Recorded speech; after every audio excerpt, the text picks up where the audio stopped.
And now, part two of The Forest for the Trees.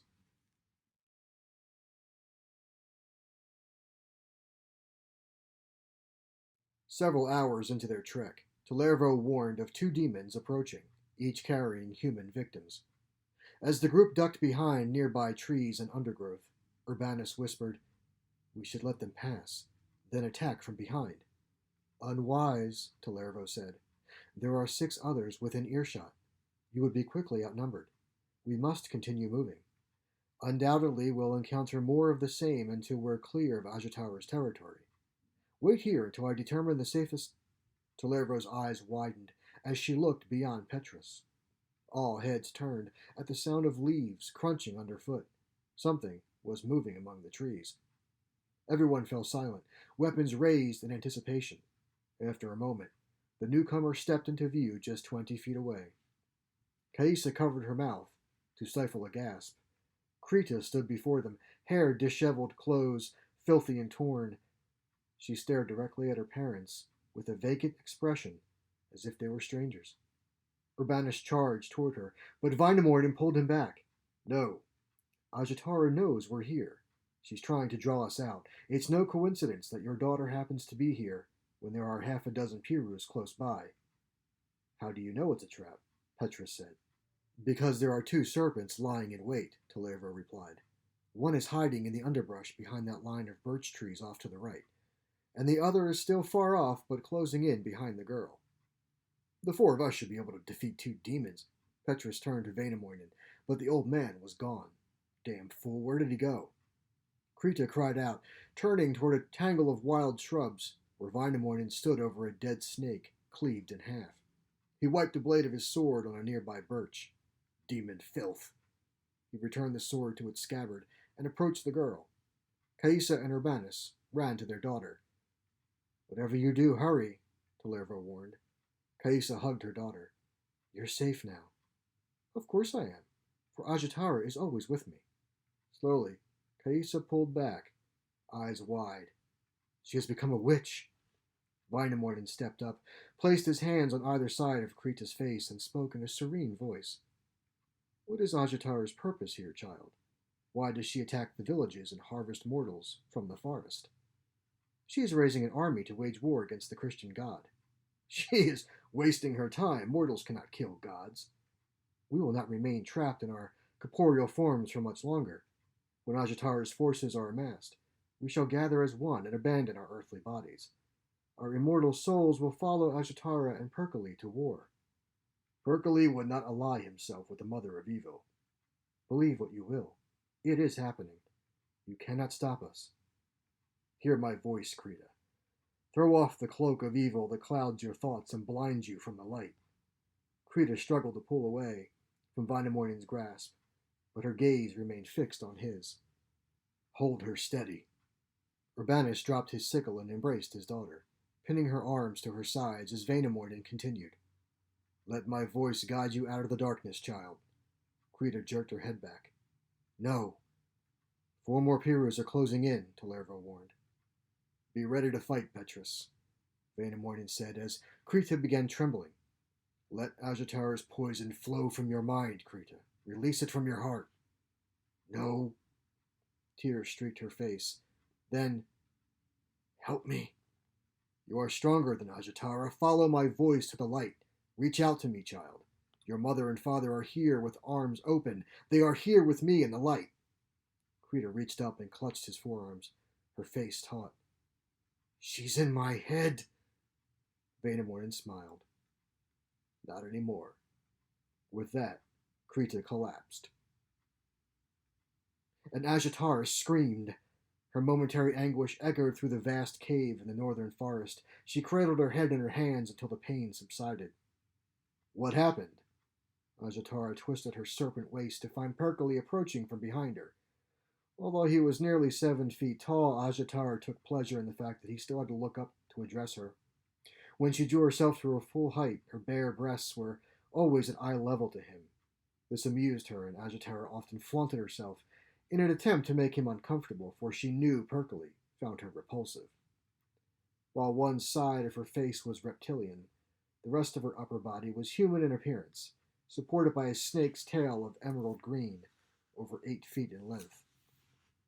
Nevertheless, it seemed his anger with the mortals surpassed his revulsion at the thought of joining forces with her, for it had been Perkele who initiated the firestorms that drove the mortals into the forest. "Something unexpected," she hissed. "One of my mortals has been awakened by an old friend of yours, Wainamoinen." "Where?" "In the southern forest. It doesn't matter. The girl was expendable. But Wainamoinen had help from the forest gods." "Perhaps it's time to put your army of entranced mortals to the test." Just then, 2 Pirus entered the cave, each with a human captive clutched in its jaws. They lowered their prisoners gently to the floor and hovered over them. "And when one mortal is lost, 2 shall rise to take its place." Ajatara smiled, running her forked tongue over her fangs. She approached the closest prisoner, paralyzed from the Piru's bite. She reached down and lifted him off the ground by his waistcoat. She lowered her head to whisper in the man's ear, "Perhaps in your thoughts you are praying to your precious Christ to save you. Let me assure you he will be of no help to you here. As of today you worship me, obey me, adore me. Your life shall be mine." She flicked her forked tongue around his ear. "I must admit, mortals are delicious." She tore open his shirt and buried her fangs in his chest. After a moment, she pulled back, lips covered in blood. In her grasp, the man began convulsing with increasing violence.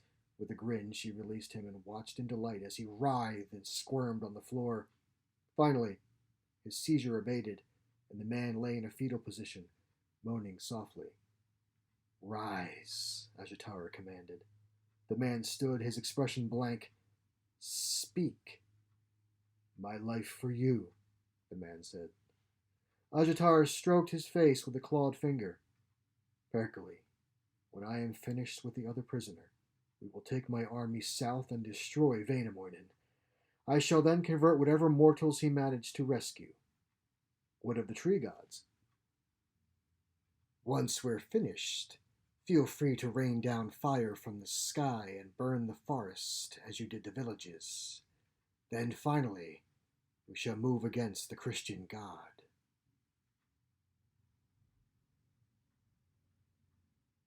As Caissa knelt and cradled her daughter, Urbanus retrieved his sickle and faced Wainamoinen.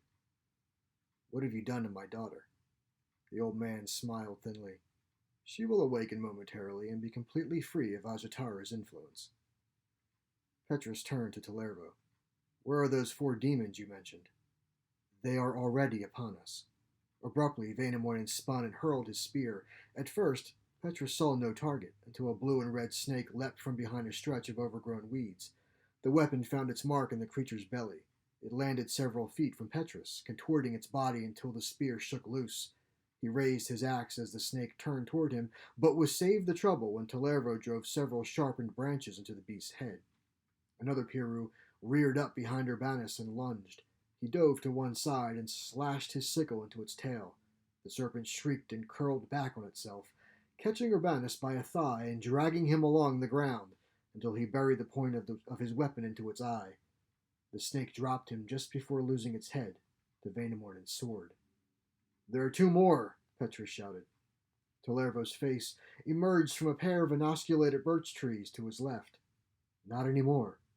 Petrus followed her gaze to the ground, where 2 snakes lay, each with a narrow length of silver birch shoved down its throat. "Thank you, Tellervo." "I am Meliki. Tellervo is my daughter. She is still over there." Petrus turned to his right. Tellervo smiled. Mother and daughter looked almost exactly alike. He nodded to Meliki. "My humblest apologies and gratitude.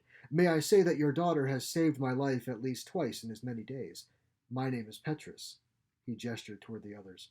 "These are members of my family, Urbanus and Caissa, their daughter Krita, and this is Wainamoinen."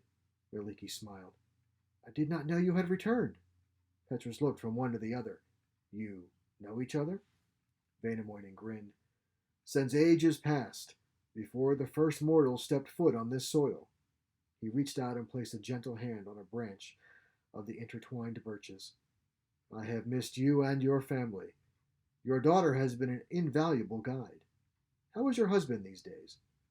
Tapio is well and keeping watch over the sanctuary, where the rescued mortals are gathered, Maliki said. Petrus stared at the old man, his head filling with questions. Was he a god too? His name was not familiar from the old legends, but then Petrus knew there were gaps in his knowledge of pagan myths. It was not a subject the Lutheran Church encouraged. He shot a sidelong glance at Tellervo. Did you know? She shook her head, and the rest of the tree with it. I only met him once, and it was eons ago. I see your voice has not lost its magic, Maliki said, looking past Vainamoinen. Petrus followed her gaze to Krita, who was now awake and sitting up. He walked over and hunched down beside her. How are you feeling, Krita? Dizzy and a bit nauseated. That too shall pass, Vainamoinen assured her. Petrus placed a hand on Krita's shoulder. Do you remember what happened to Ivuka? She's alive, but under the spell of Ajatara like so many of our people. I can put an end to that, Vainamoinen said, if we can find them. You can find them, without us, Urbanus said. I just got my daughter back, and I won't risk losing her again, or my wife. He glanced at Petrus. I'm sorry. Ivuka's your sister. And she would agree with me. I'm taking my family out of this unholy place. To where? Our homes were burned to the ground. Enough, Maliki said. We should continue a bit further south before more Pirus arrive. It will be dark in a few hours and far too dangerous to travel. Whoever wishes to leave can do so in the morning. I shall go on ahead and grow a shelter for the night. Tellervo will guide you there.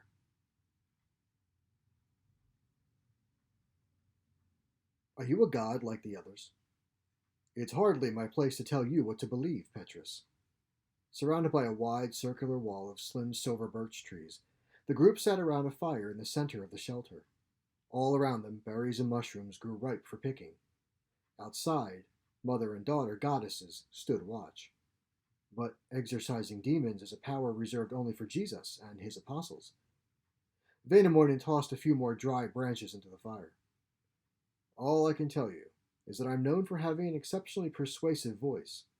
I simply use it to the best of my ability. I see. This is difficult for us. We were taught there is only one God. I am aware. Is that why you've all returned? Urbanus said. To prove our religion is false and reassert your reign over us?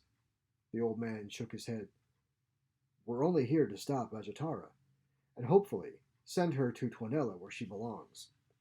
Kaisa frowned. Tuonela? The realm of the dead.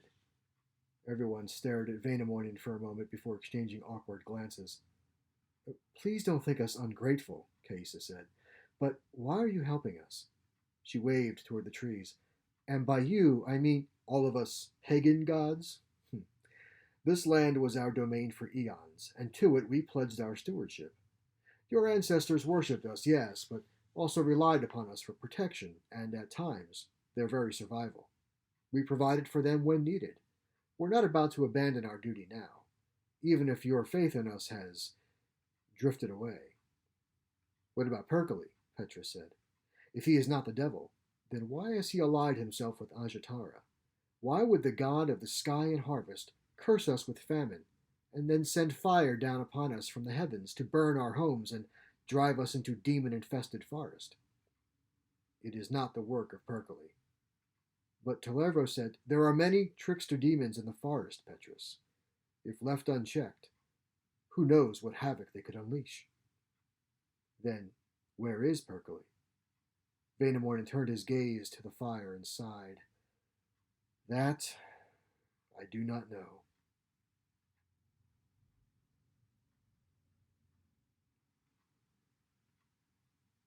The following morning, Tellervo informed Urbanus and his family of the fishing villages along the Gulf of Bothnia that remained untouched by Perkele.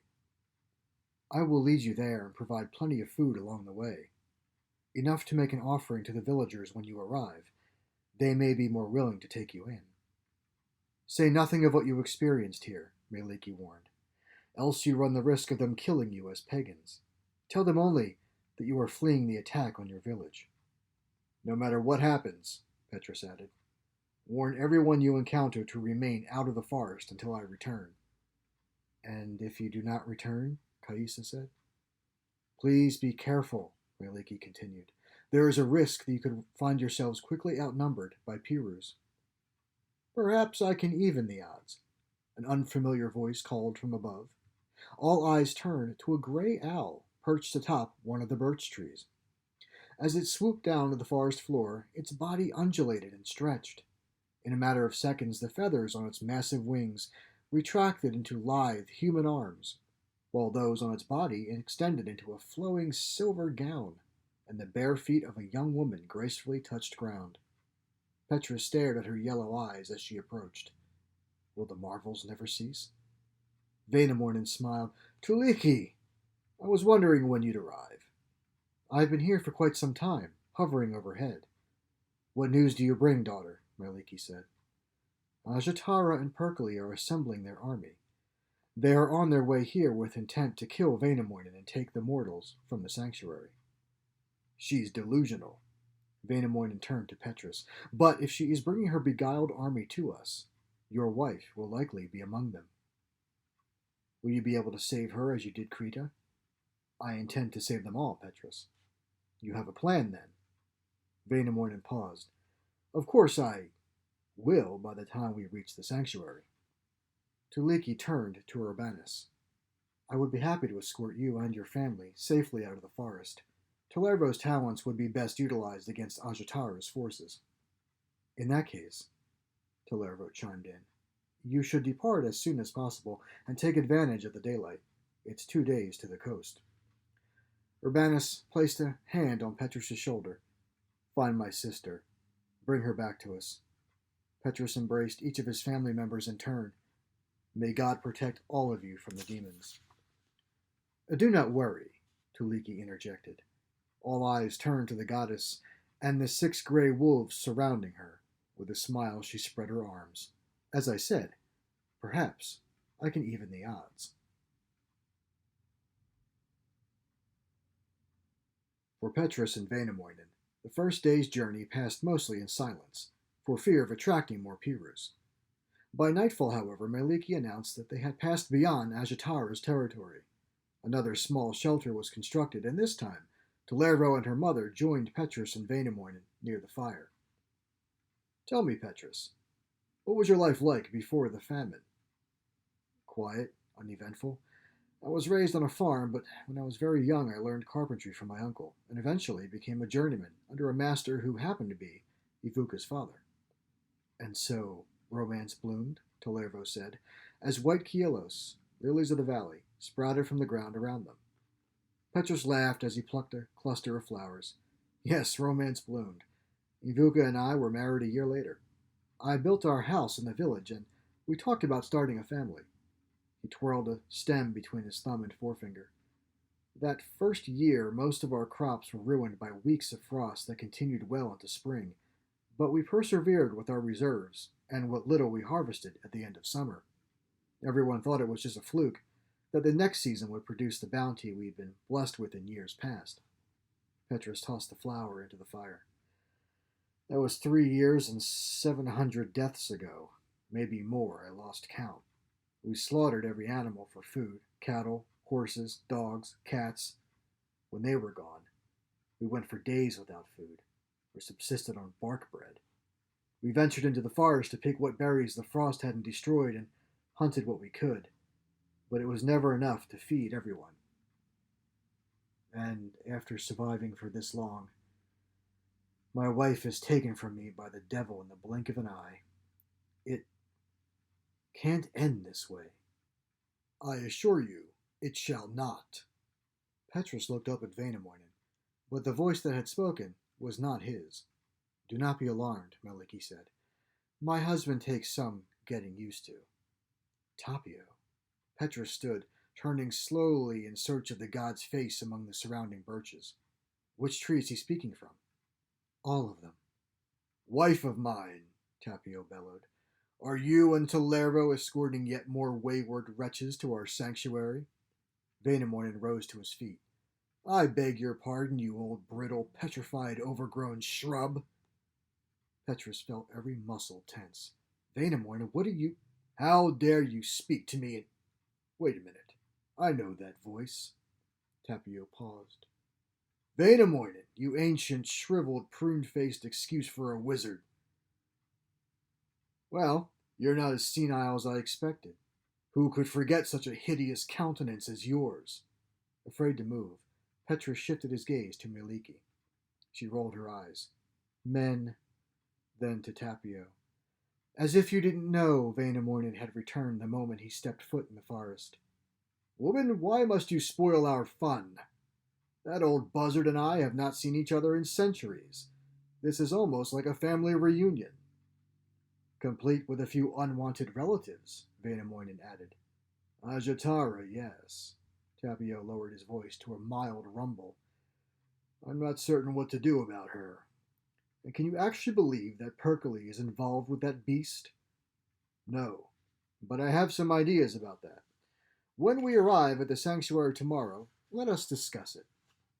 I look forward to seeing you in that ridiculous beard of yours. It's even longer than I remembered, like an angry little gnome. And I cannot wait to set my gaze upon your cracked, peeling, caterpillar-infested bark. How I have missed our intelligent discourses of old, Wainamoinen. Rest well tonight, and may your decrepit bones not turn to dust in your sleep. After a few moments of silence, Petrus finally worked up the nerve to speak. So, you have some ideas about how to stop Ajatara? I said I would have a plan by the time we reach the sanctuary.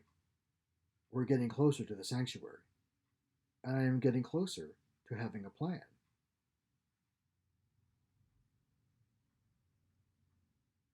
By midday, Petrus and Wainamoinen reached the sanctuary. It was far more than merely a larger version of the shelters that Miliki and Tellervo had provided over the last few days. At least 1,000 birch trees formed a dense perimeter that enclosed an area nearly the size of Petrus's entire village. As they approached, two of the trees parted, allowing Petrus and Wainamoinen entrance to a structure that was like some ancient cathedral of nature. Petrus noted the vaulted roof, at least 20 feet high, and comprised of intertwined branches that extended from all of the surrounding trees. Gaps of varying sizes throughout the intricate filigree permitted generous sunlight. Several people sat around fires, while others lay in beds framed in thick branches and padded with leaves and straw. Petrus counted about 36 people, all familiar faces, and none of them appeared to be starving. As expected, fruits and vegetables grew within reach all throughout the sanctuary.